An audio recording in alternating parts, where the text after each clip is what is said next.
শিক্ষার্থীর ষড়যন্ত্র বলে মন্তব্য করেছেন। মামুন রশিদের রিপোর্টে বিস্তারিত। এশিয়াটিক সোসাইটির সাম্প্রতিক এক গবেষণায় দেখা গেছে, বিশ্বসেরা ৫০০টি বিশ্ববিদ্যালয়ের তালিকায় বাংলাদেশের কোনো বিশ্ববিদ্যালয় নেই। এই অধঃপতনে শিক্ষার বাণিজ্যকরণ দায়ী বলে সমালোচনা হচ্ছে। দি মিলেনিয়াম বিশ্ববিদ্যালয়ের শিক্ষার্থীদের অভিযোগ এরকমই। ২০০৩ সালে ৬০০ শিক্ষার্থী নিয়ে শুরু করা এই বিশ্ববিদ্যালয়ের শিক্ষার্থীর সংখ্যা বর্তমানে ৩৫০।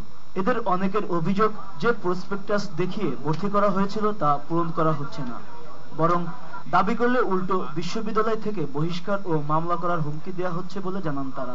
আমরা এই অবকাঠামোহীন অবস্থায় বঞ্চিত এবং নিম্ন ব্যবস্থাপনা শিক্ষার শিকার হচ্ছে। যারা এটা নিয়ে কথা বলছে তাদেরকে বহিষ্কার করে দেওয়া হবে, আমাদেরকে সরাসরি এই ধরনের হুমকি দেওয়া হয়েছে। আমি যখন আমার ওয়েভার সংক্রান্ত বিষয়ে ওদের সাথে কথা বলি, তখন আমি অ্যাপ্লিকেশন করি আমাদের চেয়ারপারসন ম্যানেজমেন্ট কাউন্সিল বরাবর করি, তখন উনি ওটাকে লিফলেট ব্রোশারগুলোকে ডিনাই করেন, বলে এটা আমাদের না।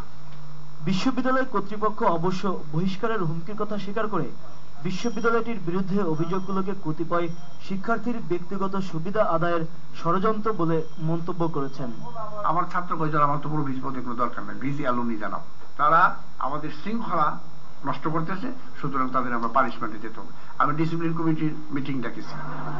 ২০০৩ সালে প্রতিষ্ঠার পর থেকে নিম্নমানের শিক্ষা ও অব্যবস্থাপনায় ক্যারিয়ার নিয়ে শঙ্কিত বলে জানিয়েছেন মিলেনিয়াম বিশ্ববিদ্যালয়ের ওই শিক্ষার্থীরা। মামুন রশিদ, বাংলা ভিশন, ঢাকা। রাজধানীর গুলশান